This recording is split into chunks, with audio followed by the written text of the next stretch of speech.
شاء. أنا فاتي. السلام عليكم ورحمة الله وبركاته. وعليكم السلام ورحمة الله وبركاته. كم جرت؟ نجاح. بياتي. قالت بقى نجاح مفتي. أنا فاتي والله أنا دقاسي بدأ قومي سرقة. نعم بوليس كيا ما نأرت ما ترى بلس. قالتهم قالي تكن قارس وشواجر ورك النجاح ماما. هيا. بدي كنا نبيتا إيجا بدي كنا بيت نتيمو وان بدا سيان وان غاري ملك حتى اللي بقول لي يجوا على فاتي ما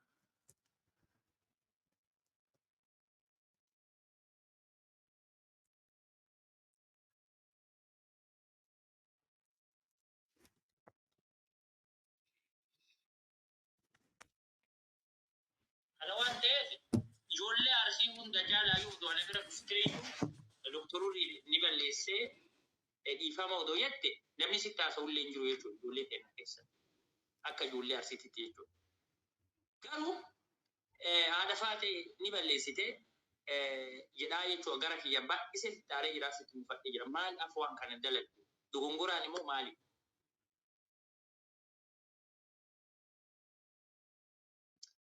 Gara toomina gaafachuu kan keetii fi hedduu sirriin kisiifadha.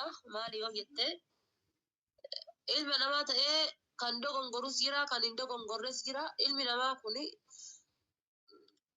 guyyaa tokko waan bareeda hojjeta guyyaa tokko waan gadhee hojjeta. Ilma namaa ta'ee kan hin dogongorre hin jiru jechuudha. Hin dogongora ilmi namaa garuu dogongora sanirraa akka hubatan yookaan ammoo dogongora sanitti akka gaabbanii fi akka kan kee kanatti osoo dhufee namni tokko nagaa hateeti osoo namni tokko dhufee maa waan akkanaa goota wanti kun hin ta'u arsoomas tuqaa ormummas arsoomatti dhiisaniiti jechuudha. Seefti maafuyyuu hin ta'u nama fakkeenyaaf hurrii bakka bu'u hurriin arsii eeggatee hurrii bakka bu'u arsii bakka bu'u yoo qullaa baafadhee deemee kutaa tokko bakka hin bu'u jechuudha. Argitee maaliifuu? Kutaa tokko nama kennatu fuudheefiini machiif maraatullee fuudhee ganda galcha malee kutaa namni bakka bu'u jira. Nama akka fakkootiitti arsii bakka bu'u hurriinis dhimma mataa isaa of danda'e bakka fakkeenyaaf akkaataa biyya faranjii keessatti jiraatanitti yoo ati waa balleessite yoo ati nama ajjeefte abbaan nama ajjeeseeraniif hin fannisan. Si'uma seera jala oolchanii jechuudha. Akkuma san ani eega balleesse natti dhufanii akkuma natti dhufte kan haadha faatee maa waan akkanaa goote bakka hedduu seenna bakka guddaan seenna maa waan akkanaa balleesse wanti akkana maa sirraa ta'a jedhanii akka kee kanatti osoo nagaa ta'an sisi qaanfadha. Nagaa fatanii ni qaanfadha. Gati bayanii tullattiin akkasiyyoon beexasiriyyoon akkasiyyoon achiin baate asiin deebite akkasi dhungatanii maal godhanii jettee ta'a. Dhidhiisii guyyaa takkitti tisiisa malee wanti takka dhungoo takka irra buutee hin beekne dhungoo sanuu dhungoo akka argane yoo irra dhafartu. I don't care irra kaadhullee ittillee wanta hin jedhu garuu ammoo dhuftee na gaafachuu kan keetiif I respect you my brother. Thank you siin jedha. I am so sorry.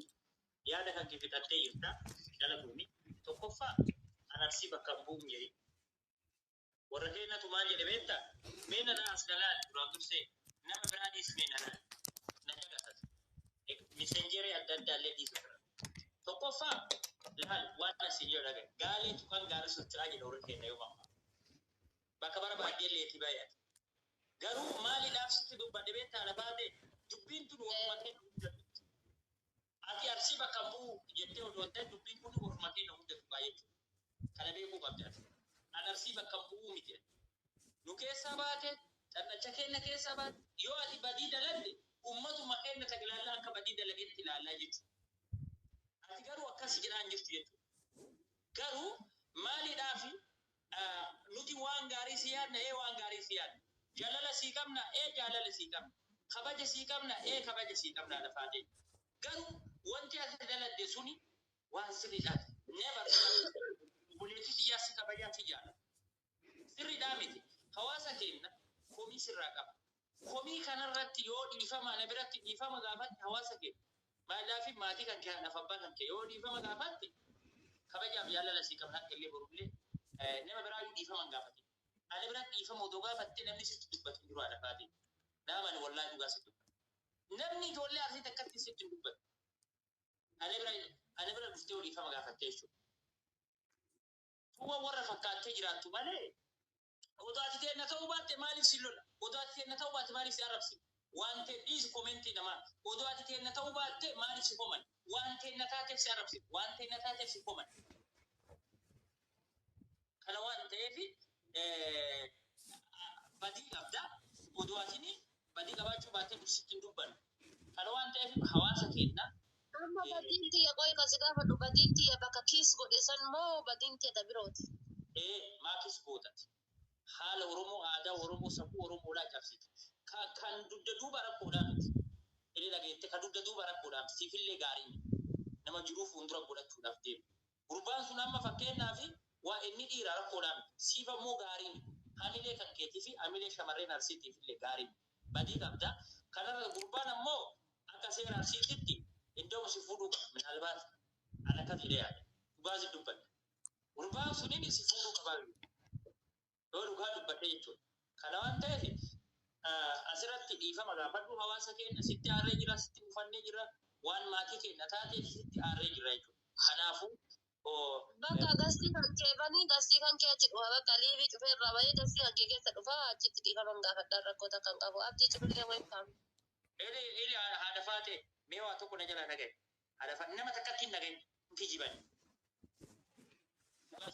Nama takkatti hin dhagaye. Takka hin dhagaye. Garuu kan naa gootu atini dhiifama gaafadhu saniin booda ijoolleen asii takkatti illee kasitti dubbattu jiru. Ani ammoo self defense kan keessi jire. So jin dhaabadhaa dhallee borullee. Kan gurbaan sun ammoo haadhumu qo'ee oolnoon kun haadhumu kana siifillee gaarii dhaan fakkaatee wanti kun haadhumu qo'ee. Geemiin kun haadhumu. Osoo akkana gaarii shamarran keenya warra asirratti waan badaa dubbatu. Ustaazota fa'aa arrabsaa jiran jechuudha. Waan dhibee badaa kanarraa qajeelchuuf halkanii guyyaatti deemaa jiran kana asirraa shamarran keenya. Dhiira tokko malee dhiira sirriitti nama arrabsuun agarre asii baay'inaan shamarran warra nama arrabsu jechuudha. Maaliif waan akkanaa kana dalayna nuti keessattuu shamarran keenya kutama kamuyyuu ta'e kutaa 11 kana keessatti aadaa fi safuu ofii qaba keessattuu nu shamarran arsee jechuudha kabajaan guddane dhugaa dubbachuuf. Gara hunda baachaa jette Madiina. Wallaahi jechuudha. Mee waan jettuudhaan Madiina. Waan barbaadde haa jettu rabbi gara isii haa galchu. Doktora Biloomi godha Amadee. Biloomi godha kana. Karaarra gubbate.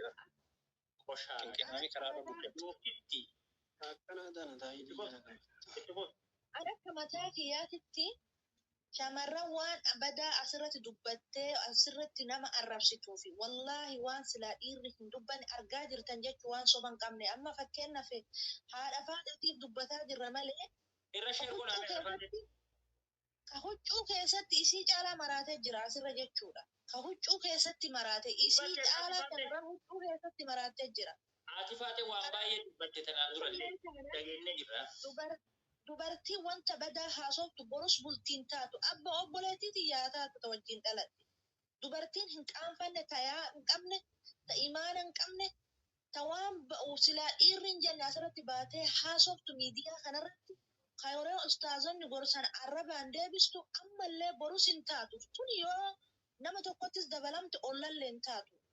Ka itti heerumte san illee hin taatu. Dhaloota boruutillee waa dhiiftee nama ta'uu miti jechuudha. Walumaa galatti dubartiin akkasii bu'aa hin qabdan wallaahi waan feetan jedha ana isiniin jedha. Maaliif anis ilmoo argachuu danda'a yookiin hin qaba ta'a jechuudha. Waan gaarii tokko dhiisuu qaba dhaloota kana. Kanaaf wanni ufiyyoo dhugaa rabbi jechuudha. Inni namni dogoggore tokko dhiifama hin gaafadha hojjette dhuftee hawaasa bal'aa kana dhiifama gaafachuudha. Akka kutaatitti maqaan nu bade akka rabbiititti illee ustaazota kennas hin arrabsite waa hedduu balleessite. Waa hedduu balleessitee akka seenaatitti lafa keette kana dhuftee dhaamsuu qabdi. Hawaasa kana dhiifama gaafachuu qabdi. Gaala dummee Madiinaati yana oksan mallee. Mee naaf jirta naaf Ahmad jirta naaf Ahmad. Jira alhamdulillah. Mee naaf Ahmad gaggabaaf diteeti namaallee ni kennina mee maal jirta waan kanarratti. jechuun yaadni bareedaadha. Yaada kana kaasuun keessanii hedduu bareedaadha.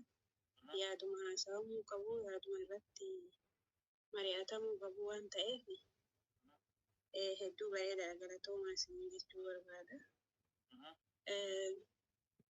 Kun yaadni hojii dalagame wallahi waan hedduu hin taane akka seera shari'aatti illee akka seera safuu Oromootti illee waan hin taane jechuudha. Kanaafuu ani haadha Faaxee bicharra ilaalaa hin jiru. Kan dhiirallee kan dubartillee akkasuma badii qabanii jira. Haadha Faaxee bichaa miti. Warreen dhiiraa sun jechuudha. Warreen haadha Faaxee ofitti as qabanii dhungatan sun isaanillee gadi ba'anii akka seera shari'aatitti illee waan seera cabsaniif akka seera Oromootitti illee Oromoon safuu qaba. Hundummaan isaaniitu jechuun warri dhiirattii fi warri haati Faaxee sunillee gadi ba'anii dhiifama haa gaafatanii uummata Oromoo. Kan akka mataa kiyyaatitti akka yaada kiyyaatitti jechuudha. Akka na bifteetti akka argeetti isaan hunduyyuu rakkoo qabanii ni balleessanii jedha. Maashaallah bareedu. Haadha Faaxee bichaa miti maaliif amma garuu maqaatu haadha Faaxeeti malee maqaa haadha Faaxee jenna malee jechuudha. Namoonni dhiiraa warreen ofitti qabanii giddiin isii dhungatan. Warreen ati ebalu. Mee lubbuuti jedhee ka giddiitti miti. Mee afachiin geenfi xaddaafachuu mee wallaa. Giddiin maaltu dhungataa Akka dubbii dubartii irra deebi'aa bar. Qarabu duniyaa kanarraa giddiin eenyu isii dhungata. Giddiin nama hedduu dhungate argaa jirra miidiyaa irratti jechuudha. Maaf dhungatan? Maal jechuudha wanni akkasii? Kanaafuu ani hunduu badii qabanii gabbaanii dhiifamaa gaafatanii jedha Oromoo. Mee Filiippee boona naaf namni biraallee yaada kennu. Mee Filiippee maal jettan? Doktoroonni yaadni kee bareeda. Doktora jechuun wallahi doktora akkanaa kana doktorummaan ka asliin waggaa 27 baratee isa biratti jechuun waan safuu Oromootiif hin taane waan maqaa aarsee maqaa balleessu dalaguu sanii biti. Doktora jechuun kakinoo waan bade kana sirreessuuf as deemi dhiifama gaafadhu jechuun kan kee kun waan guddaa tokko haati Faaxee gocha kanarratti hin balleessite kaa jedhu hedduu balleessite waan akka Oromoo aadaa Oromootitti illee hin jirre kun hin balleessite. Namni dubartii taatee isiin hidhii nama jala qabdee abbama dhufe dhiira torba dhungatuu biti. Atummaan dhiiraatu dubartii torba dhungattuu beekta umma miidiyaa kottas baate hossiteeti yoo taatellee akka doktoraatittu. Isin waan safuu hossitee yoo dhungattee 20 illee rakkoon qabuu doktorri dhungatanii. Isii sirrii hin goone kanarratti gabbaatee doktora keenyarra doktorurri irraa jammartee dhiifama Oromoo guutuu mucaa kalee dhalate akka arsiititti dhiifama gaafattee hin dogongoree hin balleesse jettee yoo kana dhiifama hin gaafateemini wannummaan isiin dalagde waan artii mataa qaqqabu malee jabtuu Oromoo jedhanii amma fakkeenya mee doktorri asliin maalirraa haasaa nama dhungatu nama isin dhungatu dhabee inni waanyitanii jedhamu dubbii isaa nama si dhungatu dhabe hin waanyitanii jedha. Inni akkas jedhama guyyaa wayii kuni ati akka nama tokkootitti biyya biraa turtee jaarti matante waggaa 5 eegi. Namni si eega warruma kan kee biratti warruma haadhaaf abbaa kan kee biratti warri sa'a sanitti hin dhungatta afaan keessa. Kun waan arsii keessa hin jirre waan Oromoo keessa hin jirre. Intalli osoo Itoophiyaa irraa dhufuu baatte ani malumoonni itu banattee jira bare. Maali jedha san sirratti ormaappii osoo goote bareeda ta'e saaliyaan ol qarqaaranii jechuudha. Kanarratti hin tolchine ati yaada bareedaa itti himi takka taas jala deemtee ammoo isiin dhugaa goote maali jettee koomentii addaa balleessitu tam akka isiiti jechuudha. Sanii koomentii malee isiitiin deebisii fi as deemtee gaafatu qabdi. Laala ammallee ijoolleen teenya kan dhaga'uun iddan ammallee waan mucattii tana waamee jira namootiin biraa immoo ittiin daldalatuudhaa fi ittiin nagaduudhaa fi dhiifama gaafatanii jedhaniin. Mee dhagaa hawaasni hundi isin shamara itti rifatanii jira hawaasni hundi jechuudha. Odoo amma gad dhuftee dhiifama gaafatte isiifillee gaariidha. Dhugaa yoo dubbanne jechuudha. Isiifillee gaariidha. Uffiidhaa gamma maal bareeda maal daladdaa waan bareeda maal daladdaa gamma maa dhuftee dhiifama gaafatu iddoo Oromoo. Kootu jedhee hin dhufaanaa jettee irraa cita waan kana yeroo dhuftee jette ana bira yoo dhiifama gaafatte hundinuu irraa cita jechuudha. Kan isitti dubbatullee hin jiru jechuudha. Dhaabbatu dhiifama gaafattee jirti jedhaan. Eenyutu afoo bahee kan itti dubbatu jiru. Garuu asitti tabtaboo warra as jala jirtan koppiliinkii godha. Kanaaf itti mee jira. Ni dhufaa doktorri na eegi dhufaanaan jetti yoo dhufte. Amma reefi yeroo seensifte san doktorri akka nama tokkooti. Amma yeroo san dhiifamaa jetti moo hin tolche jetti moo hin balleessee jetti maal jetti yaadisee. Badii gabaadde naan jettan dhufee dhiifama gaafadha. Jetta afaan mana gabaatiin walitti dubbanne jechuudha. Amma lafa goon jirtu yoo dhuftee gaafatti yoo dhuftee akkuma hin dhufa jette saniin dhuftee gaafatte. Yoo sisteemtelee natti maa irratti sheer godha laalka. Eegaa jirraa gammaa kun dubbanni eegaa jirraa jechuudha. Hin arginu jalaa gadi bu'an amma. Naddeetta matiina rakkoo qabu. Biraati illee galchina. Irra sheer godhame. Irratti sheer godhaa dhuftu. Irratti sheer godha kuwwan illee haa dhuftu. Waan kana akka salphaatti ilaallu jechuudha. Isin maal jetti? Arsii bakka bu'aa jetti. Arsii bakka bu'aa miti. Nuti ani garuu dhiifama naa godhaati arsii bakka bu'aa. Akkamitti arsii bakka bu'aa beektanii? Tokkoffaa wanna gadhee gaafa ani dalage uummata kiyya hawaasa irraa daladhisantu arrafamaa jechuudha. Hawaasa irraa daladhisantu saree itti qalan. Kana eenyutu amanuu qabaa jechuudha. Fakkeenyaaf intalli jimmaa takka safuu takka yoo daladde uummata jimmaa san safuutti wannootutti jechuudha. Uummatuma jimmaa san hawaasa jimmaa san wanni tuqamaa jechuudha. Hawaasni anama odoo waan badaa tokko dalage hawaasuma kiyya santu arrafamaa jechuudha. Kana waan ta'eef isin hundinuu asirra jirta hundi keessanuu jechuudha. Waan kanarratti xiqqaadhaaf guddaan kennu arsii bakka buunuu jettanii waan hin taane hin dalagidha. Dubbiin bakka kana jechuudha. Intalli harar xiqqaa tokko odoo gadi baatee safuu waan badaa daladde hawaasuma isiisan walitti qabanii arrabsanii jechuudha akka sareetii jechuudha. Ammallee ummatuma keenya hawaasa arsii kana sareetti qalaa jiranii keessattuu shamarreen teenna shamarreen arsii lubbuu qabdanii ni dubbattanitti dantaa qabu an dhiira tokko anaa miti kana ta'ee jechuu dandeetta warra sammuu qabne wanti akkana kana jechuudha. Kanaaf ammallee mucattii tana dhoogganii jiran ammallee obboleessa biyya na dhageettanitti dhoogganii jiranii jechuudha. Kana ammallee itti fakkeessanii bara amma intaloo ittiin jiru beektaa. Intaloo amma wanna biraatitu itti jira. Kaawul baaftee wanni jettuu bitiisiin inshaallah jalaan waan barbaadettaa jiraattu. Akkasitti amma wayi argaa jirta waan isiin irra bultoo argaa san bar waan feeta akkuma jedhan san mukatti waan feetetti arakkata. Barka miidiyaa irratti dhuftee ustaazota keenya sheekoleen keenya gaafii sheekolee keenya deebisuu diddu banaa bartuutti. Meena raafee fakkeenyaaf Naasir Aanulee. Tura keenyaa kana amma dhuftee. Meena raafee waa tura keenyaa kana gabbaatee.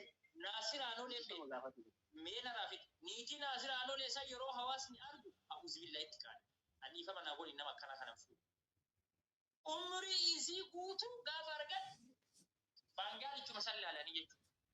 Yoo dhugaa dubbata. Bareeddala sana jedhanii qubatti qaban. Namittiin tun amma tuffiidha moo maaliidha? Tuffiidhaa miti wanti kun irraan qoodu itti kufnaa jechuudha. Itti kufnaa kiisingiin illee akkasiin laxxanaa turte itti kufaa jechuudha. Macara jaramee namtichi isii wanna ta'ellee nuufillee itti himnee jira. Kana jaala wanti isitti himnu tokko hin jiru. Kiisingii safuudha maaliidha jennee itti himnee jirra jechuudha. Kana irratti kootu dhiifama gaafadhu jennee akka intala Oromoo takkaatti itti himnee jirra jechuudha. Odoo dhokattee kiisingiidhaan barbaadde daladde nun galchu. Odoo dhokattee waan barbaadde daladde itti gammadaan. Nan galchu jechuudha. Har'a hawaasa keenya maqaa balleessite namittiin tun jechuudha. Haadhallee ammoo kan dhoggaa jirtu ijoollee maqaa eeruudha. ittika tafarii akkam maqaa isaatiin barate isaa. ittika tafarii maqaa isaatiin barate ta'uu danda'a ittika ta'uu danda'a. Obboleessi ittika hiika kana beekta halloo ayyeen baasa Waa barbaadeen as keessa taa'ee beektaa gurguranii jedha. ittika tafarii maqaa isaatiin barate moo isuma Laalaa isaa bittinni fooloo kuma 30 ol qaba. Isaa bitti waa achi ijoollee waa tolaa darbitu barbaada. baasee alatti baasee ayyee obboleettii ta'e natti kome ta'u bara jirtu. Maaltu maal ta'e? Ayyee atillee ala baay'ee. Baasi osoo afaan takkan ba'a. Obboleettii biyya baay'ee kunoonu. Natti maaka waan ta'e? Ayyee dubbadhu.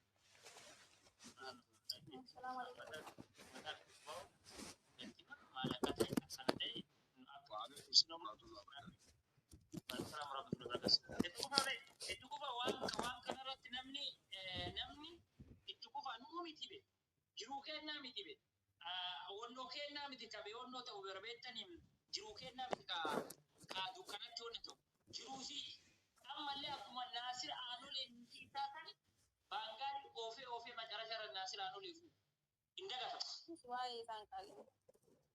amayaan kakkeeta Yaanni kiyya isiin rabbi balleessite waan kana uummata maratti hin balleessine maal goonaa qaa'inaa isiin of wallaaltee jedhe. Yoo dhiifamallee gaafatte wanti kun wanti haqamu jira namni hin dagataati.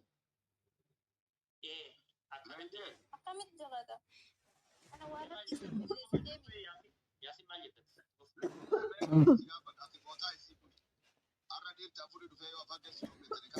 Ani bara isiin dogongoraan isiin jennee bara. Dhiiruu beekuma dadheedde namni hundi akka dogongora isiin hundi beekte akka dogongora ta'e. Kana isheen illee mee gabbayanii sheekotii gabbaatee barbaadee xiqqaa guddaan irraa dubbattee wanni kun akkasiin dogongora taa'ee beekti hin beektillee osoo beektullee itti seentillee wanni nu gaafachaa jirru sheekotii sirratti rifattee fi uummata kan kee hawaasa kan Oromoo kutaa 11 sirraa rifatan gabba dhiifama gaafadhu hin dogongore waan guddaa miti beeku. Gaduma baatee dhiifama yoo gaafatte dubbiin dhumatti karaa islaamummaatiin illee ajrii argatti. Karaa argitee Oromummaan illee ajrii argatti wanni kun dogongora guddaadha. Isitu gabbayee silaa jedhuu qabaa namni maa kadhata jedhee baraan gabbayii dhiifama gaafadhu maa jedhanii ni kadhatan. Isiin ofiin jechuu qabdii silaa. Ani yeroo baay'ee wanta Beeki sabboontuu Oromiyaa waliin jiran maal ta'e beektaa? Amma mucayyoo tana gabbaanii jechuun waan itti arrabsuun hin jira. Amma doktororri hin bare ani hurrii illee jira jedhee bee wanta dhiifama gaafatti jira. Amma inni kana bootaa wayii dhiifama gaafattu mucayyoon tana. Doktora kana nu afatti hin buusin akaa'e ni yaadamu. Warreen Ilwaana jala dhagaa warra badii uummata keenya badii irra qonna godhaa jiru. irratti wanna godhaa dhalaa qarma maqaan badee isiin haga feete dhiifama yoo gaafatte wanti sun wayi haqanii mee tanuma naa deebisa wanta kana waan isiin galata dalayidde wanti haqanii deebisanii miti. Urri mucaa Yaasin from USA Ameerikaan keessatti atilee na dhagaye. Waan tokko sirrii na dhagaye Yaasin warra shamarreen teenna maqaa nyaataa safuu aadaa kenna kan warra nyaataa jiru biiraan biyyarraa baatee biyya arabaa ergamtee achi keessa teettanii uummata keenya maqaa nyaatte waan hunda godhaa jiran ni beeknaa jechuudha. Warra soogiddaa mataa warra soogiddaa fuula dhiqatanii gadi ba'anii haasaa jiran dhumare seenaan garuu isii yaada. Googil irra jennaa jechuudha. Haddarraa jalqabee Saaraa sanyii Oromoo san guyyattii tana waliin fidee googil irra godhu. Naamana. Ani bara kana mee bara wanti mee godhu suuraa isin warrootas maqaa akka seenaa yuutuubii irra godhee yuutuubii ittiin daldalan. Doktorriin dhalatee hin deemu. Inni sommoo kana ittimee jira. Intala kana rakkoo isiin qabdu ittimee jira. Zaaraan amma sanyii Oromoodhaa Gaafa qullaa gatteetti halkan kuba ofitti naqaa turte hin jedhifne dhibame itti baddee deemtee deemte. Hin beeknaa jechuudha. Se akka seenaatitti bakka tokko kenneeti warroota maqaa keenyaa itti himne jira. Koottuu jedhee koottuu dhiifama gaafatu jedhu. Mi'a hadda'uu dhiifama dhuftee dhiifama gaafachuu baate asli onnee sabaallee haa baasu. Hundisiituu haa baasu jechuudha. Hadiir mucaa humbannaa dhaallee ni affeera ni haa. Har'a warri tokko tokkii gubbarra akka kiyyaatitti itti himee jira mucattii jira. Koottuu jedhee ni jira. Hin diddee jechuudha. Warrummaa ammaa achi dhiifama gaafatu baay'ee ullee. Odoo bakka biraatti illee odoo dhiifama gaafatte wallaahi an doktoroonni gaara jedhaan akka asirrii mataa. Inuma irraa gadi hin buune mucattii jira. Inuma irraa gadi hin buune. Wanni jedhu doktor. Gaafa sammataa dubartii asirriin balleessite moo yoo ati siirra gabbuu baatte guyyaa hunda uumesii qaagaa oolu. Maal golbee akka seenaa jedhe googil irra godhee. Haasa'u dheena wanni biraatti iyyuu biti dhagaye. Dhiifama ofii Obboleettii qabdanii isinillee haa dubartii takkaati. Hidhamee dhagaye ilaala waliin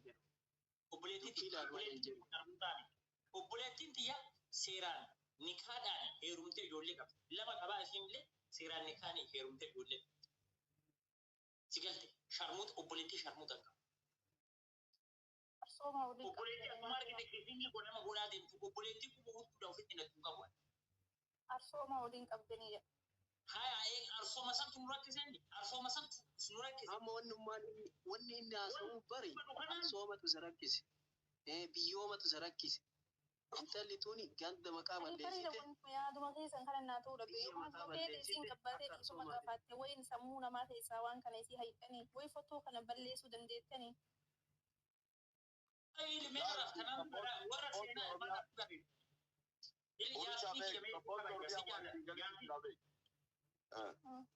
Yaasini kiyya mee tokkoffaa warra maqaa kenna nyaata tokkoffaa Naasiraan olee lammaffaa Saaraa sadaffaa Saaraa sanyii mootii hin jettu Saaraa sanyii Oromoo hin jettu jara sadiin kunini warra maqaa kenna ishee nyaata suuraa isaanii bakka tokkotti ajjaasee kaayamu. Warri shaabee telegiraama keessa jiranii dubartii hedduu jira. Eenyummaa si jira dubartii hedduu fuudhanii Oromoo daatkaam telegiraam poodoo jettee yoo galchite hin agarta. Shamarran yoo agarta. Shamarran wallaahi dhugaatiin jira. Siifarra keessaa. Shamarran hedduu kataafiruu dandeenu kan isaan daali gariin qubaanyuu qaban. Wama kanaa quban qabanii siin jira. Shamarran ta'e miskiina. Irraa waraabanii qaama saalaa kana sooshaal miidiyaa keessa jiranii siin jira. Qaama saalaa awwal godhaa. Kanaafuu asirratti keessaa sitti ergaa waan kana eeggannaa gugurdaa godha dhiiroo dhugaa siin jira. Eeggannaa guddaa godhu. Oromoo slash. Doktor takka baay'een baasanii maatti himte. Sini mina ina morgaase torbee kana irraa gadi hin bu'u. Oromoo.